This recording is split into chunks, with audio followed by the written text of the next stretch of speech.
ข่าวตับกังฮาวซึกมานเอาหมากปล่อยใส่ในเจเว้งจินกูก้นในปืนตีลู่ตายหนึ่งก่อมาเจ็บหาก่อ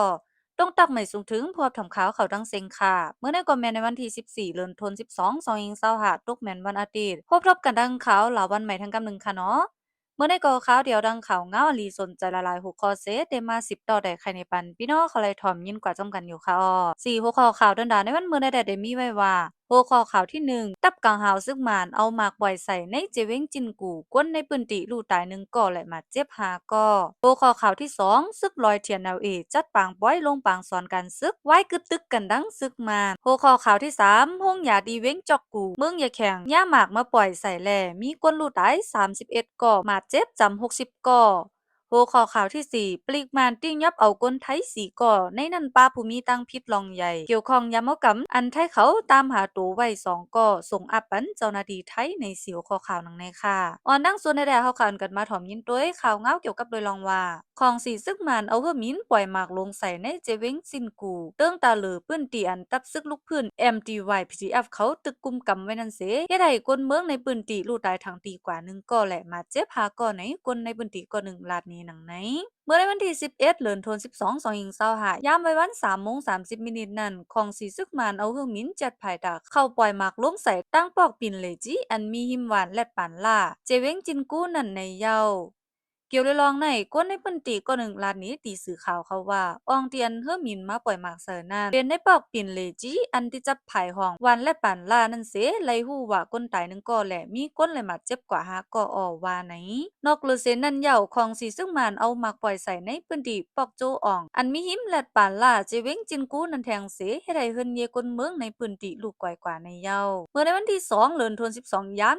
11:30ปลายนั่นก็ย้อนของสีซึกมันเอาเฮือมินเข้าไปหมากใส่วันหยองวุ้นในเจเว้งจินกูนั่นเสให้ได้ก้นเมืองในพื้นที่ไหลลู่ตาย1ก่อและมาเจ็บ4ก่อในเหย่าไลฮู้ว่าของสีซึกมันอันโทษซึกขึ้นหน้าโลตึกจุม PDF ในเจเว้งสร้างกูนั่นอันมีจุม PDF เว้งเลยในเจเว้งสร้างกูอันมีจุม PDF เว้งเลยแหละตับซึกปูด้อยเขากุ้มกำไว้นั่นเสต่อเร็วงานซึกมาในฮอดแผ่วถึงเจอวานและปานล่าและหาลักนั่นในเยาข่าวหุ่นในกอลยิงมาติงก็แรงหุ่นใหม่เขาแต้มต่างในไว้หนังในค่ะ10เซนในก็เข้าข่าวกันมาถ่อมยินตัวข่าวเงาเกี่ยวกับโดยลองว่าซึกลอยเทียนเอาเอจัดปางป้อยลงปางสอนการซึกไว้กึดตึกกันดังซึกมานในค่ะข่าวเมื่อในวันที่12เดือนธันวาคม2025ตับซึกปลดปล่อยเจ้าจ่าตะอังเทียนเฮาเออันปืนเผากึดตึกกันตั้งตับซึกมานั่นได้ปืนเผาว่าในเดือนธันวาคมวันที่5นั้นจะเฮ็ดปางป้อยลงปางสอนเงาขามปืนการซึกปอกกำ68ในเยาเจ้าซึกหลงนาต่อลื่นผู้นำในซึกเทียนเฮาเอหมอกลัดข้อความตีปางป้อยลงการสอนนั่นว่าซึกหันจะอ่องป่นปางลงการสอนในตีไลเอาปุนพรหัดหันเสเดเข้าใจเก็ดแค่ให้กังนาลินอันเขาซิมไลอยู่ย่ามเหลียวในว่าไหน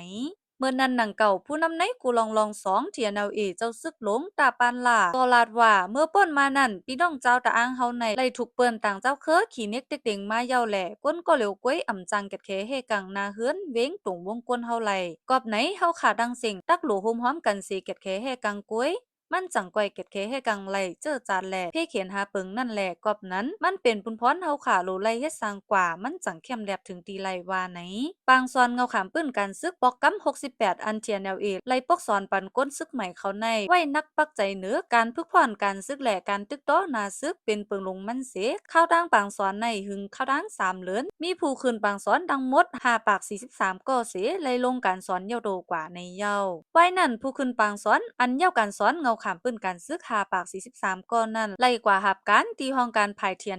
ป้าเจมตับปักเปิงไม้มีในตับจุ้มตับกองเงางุ้นแหล่จุ้มผูกกอนซึกหลงเจอในว่าไหนต่อเร็วใน12เจเว้งในจึงไตปอทองอันซึกลอยเทียนซิมไลเว้งพ้องปางตึก1027นั่นเสกุ้มกำไว้นั่นกึดไว้เหมือนหนังน้ำสั่นมานตรงกดขายน้ำค้ำน้ำตูเมืองหลวงเมืองเงาะเจอในเสียมกะอันตับซึกมันขึ้นตึกซิมเอาไรขึ้นนั่นเสเป็นเว้งหนองเขียวจอกเมสีปอเจอนั่นในเยาข่าวหุ่นในกอลยิงมาติเงาแรงหุ่นใหม่เขาแต้มต่างในไว้หนังในค่ะกำในข่าวก่อนกันมาถ่อมยินด้วยหัวข้อข่าวที่3อันมีไว้ว่า ตับกลางหาวซึกมานเอาหมากปล่อยใส่ที่ห้องยาเว้งยอกอู้มีคนลู่ตาย31ก่อและมาเจ็บจำ60ก่อในค่ะย้อนเปิดของสีซึกมานเอาเฮือหมินเข้าปล่อยหมากลงใส่ที่ห้องยาเว้งยอกอู้เมืองอย่าแข่งอันตับซึกอย่าแข่งกุ้มกำไว้นั่นเสเฮ็ดให้คนเมืองในปืนตีเจอตึกยศยาโตอยู่นั่นไล่ลู่ตายทางตีกว่า31ก่อและมาเจ็บจำ60ก่อไหนคนในปืนตีมยอกอู้ก่อหนึ่งลาดเนหนังไหนเมื่อในวันที่10เดือนธันวาคมยามกลางค่ำ9:13นั้นอัมมีปางตึกสังเสตับกลางหาวซึกมานเขาเอาหมากลงหาปากป่อง2ลูกปล่อยลงใส่ที่ห้องยาลงอันมีดีในเวกเมียกอู้นันว่าไหนก้นเมืองเมียกอู้ก็หนึ่งลาดเนว่าก้นตายก็มีดังน้ำในนั่นนอกเลอเสก้นเป็นเยาหมอยาเขาก็ป้าออกก้นหมาเจ็บในก็มีแทงตั้งนำตั้งหลายก้นหมาเจ็บนำจังไหนก็อันหมาเจ็บเผาแห้งมันมีดังนำโหนับก้นตายก็จางเต้อขึ้นมาแทงอยู่ค่ะลาดเนหนังไหนจ้อมหนังข่าวเงาตับซึกอย่าแข่งไล่ปืนเผาไว้นั่นแต่ว่าย้อนเปิดเฮือหมินซึ่งมันเขาเข้ามาปล่อยหมักใส่นั่นแหละเฮ็ดให้ก้นใจ15ก่อแหละนางยิง16ก่อมาเจ็บกว่าโฮมตั้งหมด51ก่อในเยาจ้อมหนังเส้นไม้อันสื่อข่าวเขาไล่เก็บหูหูบไว้มานั่นแต่เอาวันที่27ถึงวันที่28ในเดือนธันวาคมนั่นย้อนซึกมันเอาเฮือหมินปล่อยหมากใส่ในเจเวงมินยาปุ่งหน้าจุนราเชตองและจอกต่อเจอในเสเฮ็ดให้คนเมืองในปืนตีไล่ตายกว่า20ก่อและมาเจ็บอ่ำย้อม30ก่อในเยา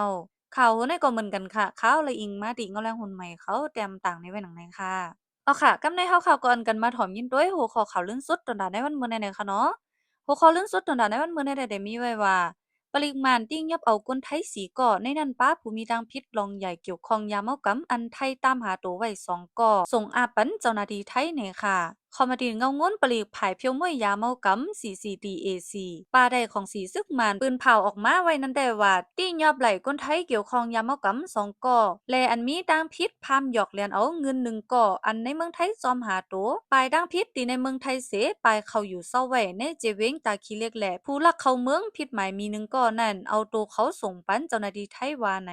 เมื่อในวันที่11เดือนธันวาคมยามกลางในเจ้า11โมงเจ้าหน้าที่ปลีกมานไล่เอาตัวผู้มีดังพิษสีก่ออันที่ยับไหลนั่นไล่เอากว่ามอบอาปันในมือเจ้าหน้าที่ปลีกไทยดีเหนือโคมืดกื้อหมาย2ตาคีเล็กเมสายนั่นในเย้าผู้มีดังพิษ3ก่ออันถูกเจ้าหน้าที่ไทยเขาตามหาไว้นั่นจื้อห้องว่าพรชนะพงท้อนและสนิดาพงเงินนั่นไล่ถูกปลีกมานติ้งยับตีปอกเวงแก่นเจเวงตาคีเล็กเมื่อในวันที่13เดือนธันวาคม2025นั่นเสวิลาท้องโปตุมนั่นซ้ำไล่ถูกปลีกมานติ้งยับไหลจีน่ากองมูเจเวงเมืองตนเมื่อในวันที่14เดือนธันวาคมนั่นในเย้าผู้มีทางพิษเกี่ยวข้องยาเมากำ2ก่อในเป็นผู้สั่งเฮ็ดออกยาเมากำและกล้าขายยาเมากำรายใหญ่เสมีการตรงหนึ่งต่อส่งยาเมากำเข้าเมืองไทยอำถาดอำไว้เสเป็นผู้มีทางพิษอันลองใหญ่ไว้เสไล่ถูกเจ้าหน้าที่ไทยจ้อมซอกตามหาตัวไว้ในเย้านอกเลเซนั่นก็จริตผู้เจ้าไทยก็อันญาติยอบตีปอกยันอ้อมเมเจเว้งตางคีเล็กเมื่อในวันที่16เดือนธันวาคมเลยตั้งพิษอยู่เศร้าอ่ำจ้อมหมายมีนั่นก็ถูกติ้งยับไว้เสยามเหลียวปลิงมันเขาไล่เอาร้อยอาปันเจ้าหน้าที่ไทยกว่าป้าเหมือนกันในเย้าเขาในกรณีมาตีงเอาแรงหุ่นใหม่เขาแต้มต่างในไว้หนังไหนค่ะออกค่ะดอนดาวันเมื่อได้มีเสียวคอข่าวหนังไหนตาเฮาค่ะประเดี๋ยวไลปักดาไปด้วยจอมเงาลายในเมืองใต้เฮาค่ะเตสิเป็นมาจังหือเที่ยงไหนนั่นฝากพี่น้องเขาเจอไปไลค์กดติดตามไปบันช่องข่าวลาวันใหม่ข่าวในก็อย่าลืมกดติดตามไปปันเสกัมสั่งว่าในเมืองใต้เฮาค่ะมีลงตรงหนึ่งมาทางไหนเฮาค่ะเดี๋ยวมาหาผู้แหลคือดันข่าวเงากับจอมกันนั่นค่ะนะเนาะเริ่มสุดก็อย่าลืมกดไลค์กดแชร์ปันคลิปผลในเสกัมค่ะใหม่สูงตั้งเซ็งค่ะ